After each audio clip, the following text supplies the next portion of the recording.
Did Meghan Markle deny the opportunity of the Princess of Wales to say a very final goodbye to our late and beautiful monarch, Queen Elizabeth II, up in Balmoral? As ever, let me explain. Hi, good morning. Neil Sean here in the very heart of London, a blistering now, beautiful sunny day. Hope you've had a wonderful day, whatever you're doing. As I often say, I know, but truly do look after yourselves. You have to be getting the sunscreen out. And yes, for those that have noticed, I've managed to take the coat off. Yes, but apparently it's going to be dropping in temperature back this evening. You see, it's never sunny. That's what I've seen in the tips the other day. Always have something ready here in London, because the bottom line is, at the blink of an eye, the weather can change. And then, of course, you just wish you brought your brolly or a pack-a-mac.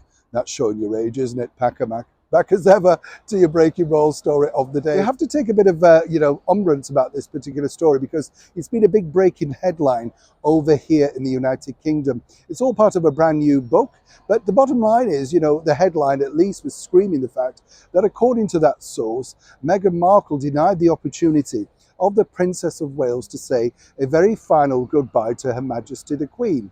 You see, as we now all know, Her Majesty the Queen was on her annual holidays up in Balmoral, a place that she liked to visit every single year, felt totally at home and totally relaxed. Strange to think, isn't it, though, that she picked that particular place for her very final journey. A lot of people know, obviously, that she knew exactly how ill Her Majesty herself was. She would have been informed, even if she chose not to tell every single member of the family. Or did she? According to a very good source, the Queen very diligently did have one-to-ones with many individuals, senior members of her family. But as one source pointed out to me, maybe a lot of them didn't understand that this could be the very final time they would be accorded an audience with Her Majesty. Now, as we know, Catherine and the Queen were incredibly close, particularly as the latter moved into Windsor. They spoke every single day and at least met up a few times a week, charity commitments permitting. What really took off their closeness was during the pandemic, because obviously the bottom line was not many people could visit the Queen. She had her own sort of team around her, including Angela Kelly, her devoted dresser and personal assistant, alongside Sir Edward Young. But the minute that the restrictions were lifted, Catherine was there, offering support, guidance, and simply just conversation, friendliness, help. They developed a very, very strong relationship. And it took Catherine a lot, and she's still grieving, I might point out, just to get over this particular, well, as anybody who's suffered any level of death or grievance, it's very hard. It doesn't just stop because the time moves on, as one can imagine. But where does Meghan truly fit into this? Well, the battle truly was all about whether who decided could go and fly up. And we all know in great detail how petulant, allegedly, Prince Harry was being on that particular day. But truly, Catherine decided for the good of everyone not to create a scene.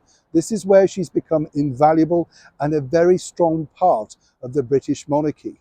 While of course she could, and that's the story that they said, stayed behind with her children over in Windsor at that point, the bottom line was she didn't want to create any more hurt, distress and upset, not just for Her Majesty, but of course her sons, King Charles, Edward, Princess Anne. She knew what that was like.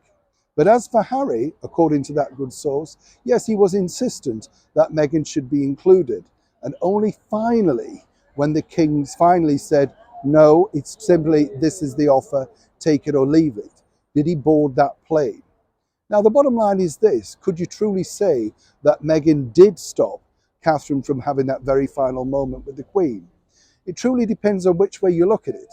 But according to a very good source, Catherine herself holds simply no grudges, and the bottom line is she'd already come to terms with what she knew was the inevitability of what was happening in a very private, if not so public, arena of Her Majesty the Queen. And for that, we should be grateful. Regarding Prince Harry, of course, he has to live with a particular situation that some say, as ever, allegedly, he created. Neil Sean in the very heart of London.